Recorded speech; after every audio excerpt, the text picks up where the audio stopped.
Biyernes yun. Galing kami sa trabaho ni Beth.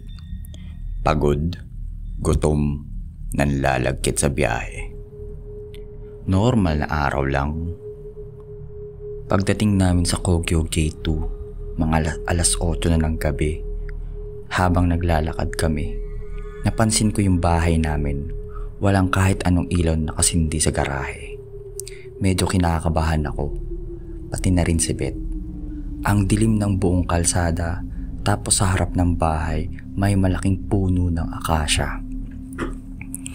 Dali-dali ko nalang binuksan yung gate at pagpasok namin sa bahay, inayos ko yung mga gamit namin, humiga lang saglit, tapos tumayo ulit para ihanda ang pagkain sa mesa. Kumain kami na sabay ni Beth. Tahimik yung loob ng bahay, tahimik yung labas. Pagkatapos kumain, naalala ko yung aso sa likod na hindi pa kumakain. Naawa naman ako kaya kumuha ako ng mga tirang ulam, nilagay ko sa plato. Kumuha din ako ng konting kanin at lumabas ako sa bakuran para pakainin yung aso. Sa likod ng bahay, sobrang dilim. Isang ilaw lang ang nakabukas. Yung mahina, madilaw na ilaw na malapit sa pinto. Sa dulo ng bakuran, nandun yung malaking puno ng mangga.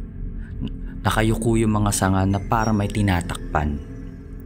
Sa tabi nito, yung lumang kubo na ginawa na lang naming storage area. Halos kinakain na ng dilim yung bubong sa luma. Tahimik. Oo, tahimik, pero hindi yung tipong walang tao na tahimik. Alam mo yung tahimik na parang may nakikinig sa'yo? Ganon. Habang papalapit ako sa kulungan ng aso, may kakaiba na akong nararamdaman. Biglang bumigat yung hangin. Pero ininda ko na lang, sinasabi ko sa sarili ko, pagod ka lang, huwag kang praning. Kailangan mo lang pakainin ng aso at pagkatapos nun pumasok ka na sa loob ng bahay. Nung hinahanda ko yung pagkain ng aso sa ilalim ng puno ng mangga, malapit sa lumang kubo, napansin ko na tahimik masyado yung aso. Kasi 'di ba kapag pinapakain mo o nire-ready mo yung pagkain, aligaga sila kasi kakain na sila. Pero hindi siya tumatahol, hindi siya kumikilos, nakatitig lang siya sa likod ko. Doon ko unang naramdaman, parang may nakatayong sa mismong likuran ko. Matangkad, mabigat yung presensya. Biglang tumayo lahat ng balahibo ko sa batok.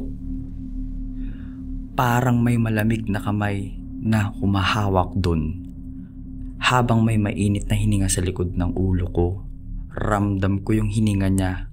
Mainit, mabigat, sunod-sunod. Alam mo yung hindi hininga ng normal na tao, yung pakiramdam ko na nakadikit na din yung dibdib sa ulanan ko.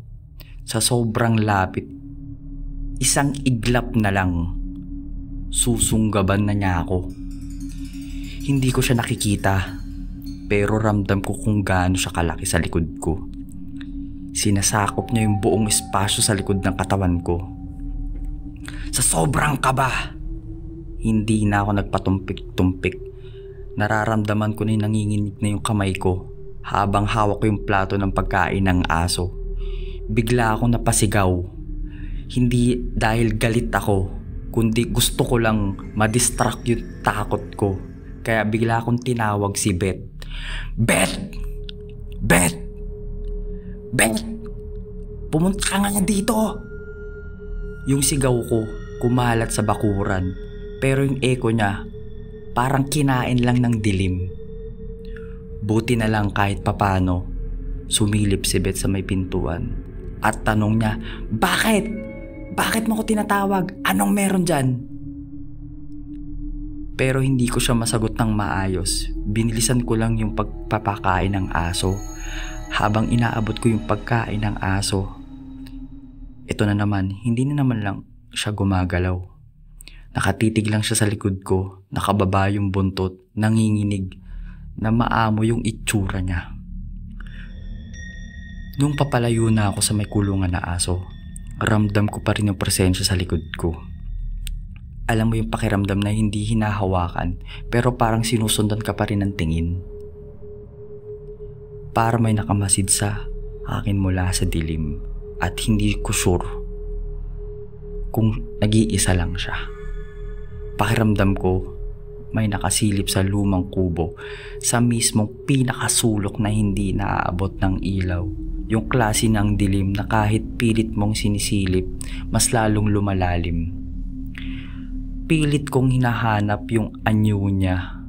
Pero habang sinusubukan kong tignan ito sa lumang kubo, mas lalo siyang nagtatago. At habang papalayo at papalakad ako sa loob ng bahay, ramdam ko pa rin yung isang matangkad na nilalang na nakatayo malapit sa kulungan. Hindi ko man siya nakikita, pero alam kong nakatingin siya sa akin. Hanggang maisara ko yung pinto sa likod ng bahay. Simula nun, hindi na ako nagpakain ng aso sa gabi. Ang ginagawa ko na lang, pinapakain ko siya ng mas maaga kapag may araw pa, kapag may ingay pa sa labas, at kapag may iba pang taong pang gising. Kasi mula nung gabing yun, tuwing naalala ko yung hininga sa batok ko, yung aso nakatitig sa likod ko, at yung kubo sa ilalim ng puno ng mangga na halos lamunin ng dilim. Alam ko hindi kami nag-iisa sa bakuran. Marami sila.